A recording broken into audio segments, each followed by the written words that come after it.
നമസ്കാരം. ഇന്ന് നമ്മൾ വീണ്ടും ഒരു വൈദ്യരെ പരിചയപ്പെടുത്തുകയാണ്. അതായത് പൊന്നമ്പാറയിൽ വൈദ്യശാപ്പ നടത്തുന്ന ബാലൻ വൈദ്യരെന്ന നാട്ടുകാരുടെ ബാലേട്ടൻ. വൈദ്യരെ നമസ്കാരം.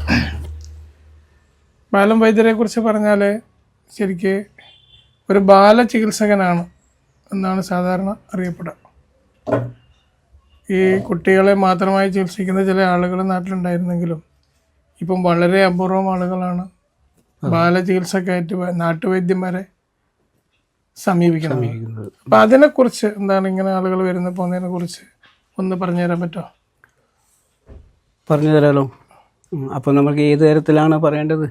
അല്ല, നിങ്ങൾ ഇതിനെക്കുറിച്ച് ബാലചികിത്സയെ കുറിച്ച് ഇപ്പോൾ ബാലചികിത്സ എന്ന് പറയുന്നത് ഞാൻ എൻ്റെ അച്ഛൻ്റെ അടുക്കുന്ന അന്ന് പഠിച്ചത്. അപ്പോൾ അച്ഛൻ ചെയ്തത് കണ്ടിട്ടും പിന്നെ അച്ഛൻ ചെയ്യുന്ന മരുന്നിനെ കുറിച്ചും മറ്റുള്ളവയും മനസ്സിലാക്കിയിട്ടാണ് ഞാൻ ഇതിലോട്ട് വന്നേക്കുന്നത്.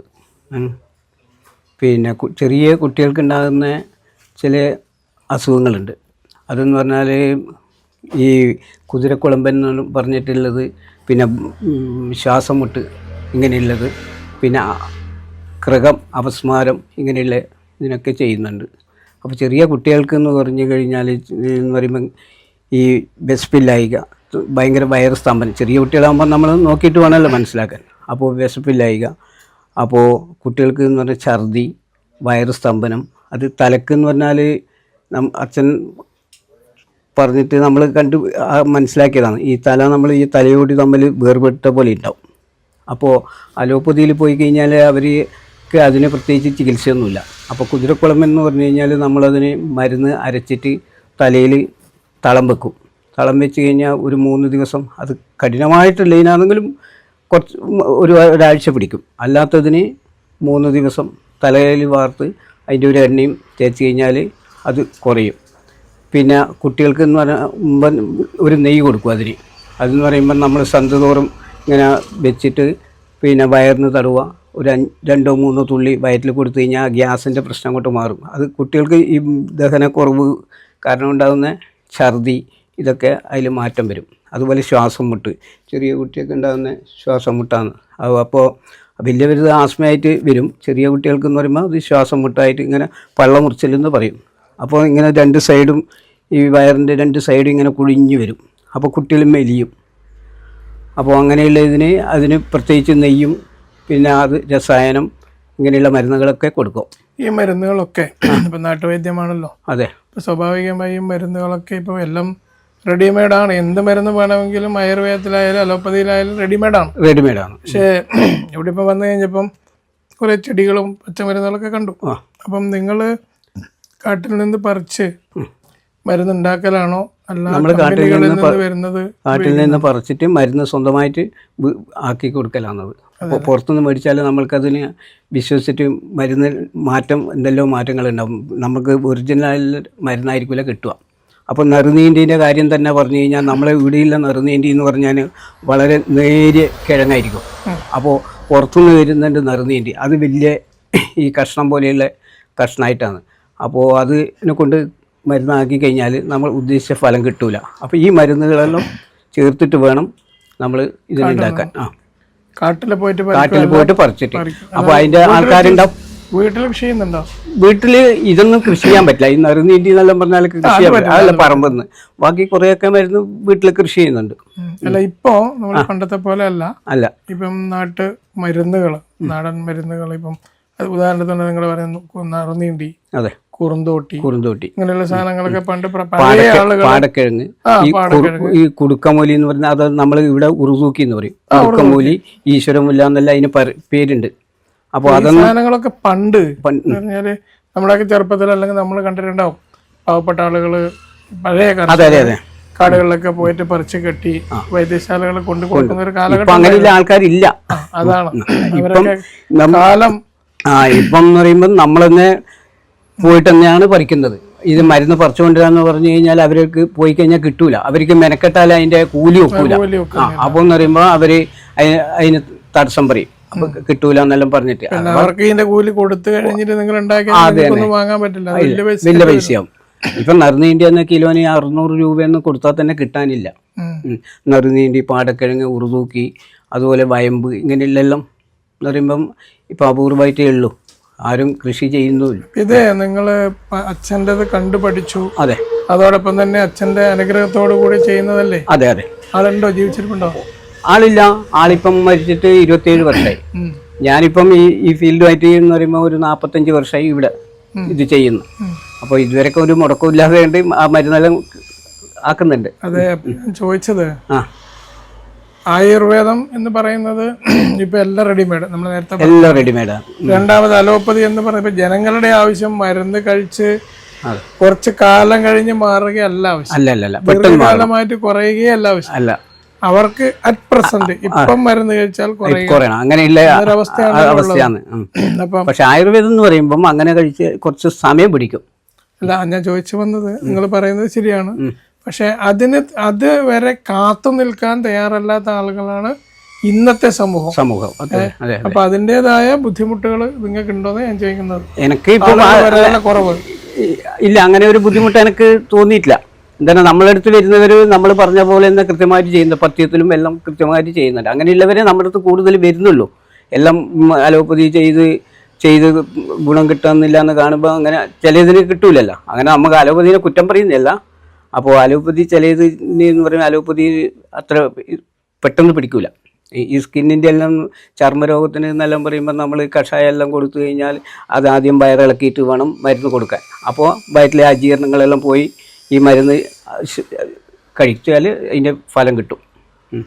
അങ്ങനെ അപ്പോൾ നിങ്ങളിപ്പോൾ ഇപ്പം പറഞ്ഞ പോലെ മരുന്ന് പറിച്ചു കൊണ്ടുവന്ന് അതിൻ്റെ രൂപമാറ്റം സംഭവിച്ച് അതിൻ്റെ കൃത്യമായ അളവിലും തൂക്കത്തിലും ഉപയോഗിച്ചിട്ടാണ് മരുന്നുണ്ടാക്കുന്നത്. എന്നാൽ അതിൻ്റെ ആ കോമ്പിനേഷൻ കറക്റ്റ്. പക്ഷെ ആ ഒരു കോമ്പിനേഷനും നിങ്ങൾ മരുന്ന് ഉണ്ടാക്കുമ്പോൾ അതിന് ഭയങ്കര ചെലവ് വരും, വല്ലാതെ വരും. എന്ന് വെച്ച് കഴിഞ്ഞാൽ മറ്റേന്ന് പറഞ്ഞാൽ നമ്മളിപ്പോൾ ഒരു മരുന്ന് കമ്പനി നേരിട്ട് കഷായമാണ് കഷായം, അരിഷ്ടമാണ് അരിഷ്ടം, ഗുളികകളാണ് ഗുളിക, ജനറിക് മെഡിസിൻസ് ഒക്കെ വരുന്നുണ്ട്. അപ്പം ഇതും തമ്മിൽ വരുമ്പം നിങ്ങളുടെ മരുന്നുകൾക്ക്, നിങ്ങൾ ഉണ്ടാക്കുന്ന മരുന്നുകൾക്ക് പൈസ കൂടുതലാണ് വരിക. അതുണ്ടെങ്കിൽ മാത്രമേ നിങ്ങളുടെ സ്ഥാപനം നിലനിന്നു. അല്ലാതെ മറ്റു മരുന്നിന്റെ വില കുറച്ചിട്ട് ചെയ്യാൻ പറ്റില്ല. അപ്പൊ അതിനെ കുറിച്ച് എന്താ നമ്മുടെ അടുത്ത് എന്ന് പറഞ്ഞു കഴിഞ്ഞാൽ, നമ്മൾ ആദ്യം വരുന്ന പേഷ്യൻറ്റിനോട് പറയും ഏകദേശം ഇത്ര പൈസ നിൽക്കും, ഇതിന് ഇന്ന മരുന്നൊക്കെ ചേരുന്നുണ്ട്. അപ്പോൾ നമ്മളോട് അതിനൊരു ഒബ്ജക്ഷൻ പറയില്ല. അപ്പം അവർക്ക് രോഗം മാറാനാണല്ലോ വരുന്നത്. അപ്പോൾ കൃത്യമായിട്ട് ഇതുവരെക്കും ആരും അങ്ങനെ തർക്കിച്ചിട്ടില്ല. അപ്പോൾ ഈ ബാലചികിത്സ കൂടാണ്ട് തന്നെ വിഷചികിത്സ ഞാൻ ചെയ്യില്ല. വിഷചികിത്സ ഉണ്ട്, അത് ഞാൻ ചെയ്യില്ല, ചെയ്യില്ല. അത് ചെയ്യുമ്പോൾ അത്രയും കൃത്യതയിലും എല്ലാം നമ്മൾ കാത്തു നിൽക്കണം അതിന്. അപ്പോൾ അത് നമുക്കാവില്ല.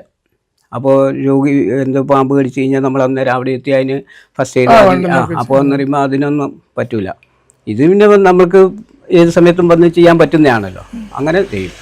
ഈ മറ്റ് ബാലചികിത്സ കൂടാതെ തന്നെ ഒന്നുകൂടെ പറയുന്നു, അല്ലാതെ നമ്മൾ ചെയ്യുന്ന കുറേ ചികിത്സകളുണ്ട്. ഇപ്പം ആയുർവേദാകുമ്പം എന്ന് പറഞ്ഞാൽ സ്വാഭാവികമായും കിഴിവസ്തിയൊക്കെ ഉണ്ട്, തിരുമ്പ്, അതുപോലെ പിന്നെ ഞവര, അങ്ങനെയുള്ള കുറേ കാര്യങ്ങളൊക്കെ ഉണ്ടല്ലോ. അപ്പോൾ പഞ്ചകർമ്മങ്ങൾ ഒക്കെ ചെയ്യുന്നുണ്ട് ഇവിടെ? ചെയ്യുന്നുണ്ട്. ഞാനും എൻ്റെ മകനും കൂടി ചെയ്യുന്നുണ്ട് ഇവിടെ. മകൻ എന്താ? മകനിപ്പം പഞ്ചകർമ്മം, പിന്നെ ഈ യോഗ, അതല്ലേ, യോഗയുണ്ട്. അതല്ലേ, പഞ്ചകർമ്മ കഴിഞ്ഞാൽ. അതെ. ശരിക്ക് പിന്നെ നടുവേദന, ഇപ്പൊ നമ്മുടെ നാട്ടിൽ ഏറ്റവും പ്രധാനമായിട്ട് കണ്ടുവരുന്ന ഒന്ന് നടുവേദന, രണ്ട് മുട്ടുവേദന, ഇതൊക്കെയാണല്ലോ. പ്രഷർ, ഷുഗറൊക്കെ. ഇപ്പൊ നടുവേദന ഇല്ലാത്ത ഒരാളുണ്ട് എന്ന് പറയുന്നത് തന്നെ അത്ഭുതമാണ്. അപ്പൊ അതിന്റെ എന്തെങ്കിലും ചികിത്സാ രീതികൾ വൈദ്യര് ചെയ്യുന്നുണ്ടല്ലോ? ചെയ്യുന്നുണ്ട്. അതെന്ന് പറയുമ്പം നമ്മൾ നടുവേദനയൊക്കെ നോക്കി ആദ്യം അത്ര കൂടുതലായിട്ടുള്ളതാണെങ്കിൽ എക്സ്റേ എടുപ്പിക്കും, എന്നിട്ട് നോക്കിയിട്ട് ചെയ്യും. പിന്നെ ചിലതെന്ന് പറയുമ്പോൾ അലോപ്പതിയിൽ പോയിട്ട് വരുന്നതായിരിക്കും. അപ്പോൾ അവരുടെ അടുത്തുള്ള ട്രീറ്റ്മെൻറ്റ് ചെയ്ത പേപ്പേഴ്സ് എല്ലാം നോക്കി ഈ എക്സ്റേ എടുത്ത് എല്ലാം നോക്കി, അപ്പോൾ ചിലപ്പോൾ എല്ല് തേയ്മാനം എന്നെല്ലാം പറയും. അപ്പോൾ അതിന് വേണ്ടുന്നതായിട്ടുള്ള കഷായങ്ങൾ ആദ്യം വയറിളക്കും, പിന്നെ അതിന് ശേഷം മരുന്ന് കൊടുക്കും. അജീർണങ്ങൾ കളഞ്ഞതിന് ശേഷം മാത്രമേ നമ്മൾ ചെയ്യും. എന്നാലേ പിടിക്കുള്ളൂ. അത് അന്നേരം നമ്മൾ അതിന് കൃത്യമായിട്ട് ഇന്ന ഭക്ഷണം ഒഴിവാക്കണം എന്ന് പറഞ്ഞു കഴിഞ്ഞാൽ അത് ഒഴിവാക്കണം. തൈര് പറ്റില്ല, മറ്റുള്ള കൊഴുപ്പ് എല്ലാം പരമാവധി കുറക്കണം. പിന്നെ പച്ചക്കറി അതെല്ലാം ഏറ്റവും കൂടുതൽ. പിന്നെ ഈ മജ്ജ കുറയുമ്പോൾ ആണല്ലോ ഈ മുട്ടന് തേയ്മാനം മജ്ജ. അപ്പോൾ അതെല്ലാം ഇതിൻ്റെ ഒരു പ്രധാന ഭാഗമാണ്. അപ്പോൾ അതെല്ലാം നോക്കിയിട്ട് മാത്രമേ ചെയ്യാൻ പറ്റുള്ളൂ. ഇപ്പം പ്രമേഹ രോഗികൾക്കാണെങ്കിൽ അതിനനുസരിച്ചിട്ടുള്ള ചികിത്സ. അവർക്ക് ഞവര കിഴിയൊന്നും പറ്റൂല. ഞവര എന്ന് പറയുമ്പം ഷുഗർ പെട്ടെന്ന് കൂടും. അപ്പോൾ അതൊന്നും ചെയ്യാൻ പറ്റൂല. അപ്പോൾ അവർക്ക് വേണ്ടുന്ന വേറെ കിഴി, ഇലക്കിഴി, പൊടിക്കിഴി ഇങ്ങനെയൊക്കെ ചെയ്യും. അർത്തറ്റിസിനാണെങ്കിൽ ഈ മറ്റേ ഈ തിരുമ്പ് എണ്ണയൊന്നും പറ്റൂല. അപ്പൊ ആർത്തസിന് എന്താ ഉപയോഗിക്കുക? അർത്തറ്റിസിന് ഇല്ലില്ല, അതിന് കഷായങ്ങൾ കൊടുക്കും. കഷായം പിന്നെ മരുന്ന് അരച്ചിടേണ്ട മരുന്ന് കൊടുക്കും. അപ്പോ വൈദ്യരെ 40 കൊല്ലമായി എന്ന് പറഞ്ഞു. അതെ. ആ ഒരു കാലഘട്ടത്തിൽ പ്രത്യേകിച്ച് ഓർമ്മിക്കാൻ പറ്റിയ അല്ലെങ്കിൽ എവിടുന്നും വിട്ടു ഇപ്പൊ അങ്ങനെയാണല്ലോ പറയാ, എവിടുന്നും മാറാത്ത ചില രോഗികളൊക്കെ ചിലപ്പോൾ വന്നിട്ടുണ്ടാവും മുമ്പിൽ. ഉണ്ട്. അപ്പൊ അവരെ രക്ഷപ്പെടുത്തി അങ്ങനെ എന്തെങ്കിലും ഒരു കാര്യത്തെ കുറിച്ച് ഓർമ്മയിലുണ്ടെങ്കിൽ ഒന്ന് പറഞ്ഞു. അവര് ഈ അപസ്മാരം തന്നെ അത്, അതായത് നമ്മൾ ഇവിടെ അടുത്ത് തന്നെ ഉണ്ടായിരുന്നു പാടിയോട്ടിയാലിൽ ഒരു ജയരാജൻ എന്നങ്ങാണ്ടാന്ന പേര്. അപ്പോൾ ആ ചങ്ങായിക്ക് ഇത് ടാപ്പിംഗ് ആണ്. പിന്നെ എന്ന് പറയുമ്പോൾ അയാൾ ഈ ഉറക്കൊഴിയും നല്ലപോലെ. അപ്പോൾ ഈ അപസ്മാരം പെട്ടെന്ന് ഇത്, അപ്പോൾ അയാൾ 2 കല്യാണം എല്ലാം കഴിച്ചിട്ട് ഭാര്യ ഒഴിവാക്കിയതാണ്. അപ്പോൾ എന്ന് പറയുമ്പോൾ അതിന് ശേഷം ഇവിടെ വന്ന് മരുന്ന് കൊടുത്ത് കഷായം 90 ദിവസം കഷായം വെച്ച് കൊടുത്ത് എല്ലാം പറഞ്ഞ പോലെ കൃത്യമായിട്ട് കഴിച്ചിന്. അതൊക്കെ മാറിനി. അയാളിപ്പം നല്ല ആരോഗ്യവാനായിട്ട് ഇപ്പം കല്യാണം കഴിച്ച് ഇപ്പം ജോലിയെടുത്ത് ജീവിക്കുന്നുണ്ട്. അപ്പോൾ ഇപ്പം അയാളെ കണ്ടു കഴിഞ്ഞാൽ എപ്പോഴും ആ സ്നേഹം നമുക്ക് ഉണ്ടാവും. അയാളെ കണ്ടു കഴിഞ്ഞാൽ എപ്പോഴും പറയും. കുറേ കാര്യങ്ങളുണ്ട് എല്ലാം ഒന്നും ഓർമ്മയില്ല. പിന്നെ അവർക്കേലേ അത് ഓർമ്മയുണ്ടാവുള്ളൂ. നമ്മളിപ്പം പല ആൾക്കാരും വരുന്ന മരുന്ന് ചെയ്യുന്ന അല്ലാതെ. ക്യാൻസറിന് ഞാൻ അങ്ങനെ ചെയ്യില്ല. ആവാത്ത ചികിത്സയുണ്ട്, പക്ഷെ അത് നമ്മൾക്കത് മെനക്കെട്ടാൽ പറ്റൂല. അതെ. അപ്പോൾ അങ്ങനെ ബാലൻ വൈദ്യർ അദ്ദേഹത്തിൻ്റെ ബാലചികിത്സയും മറ്റു കാര്യങ്ങളെക്കുറിച്ചൊക്കെ നമുക്ക് വിശദീകരിച്ചു തന്നു.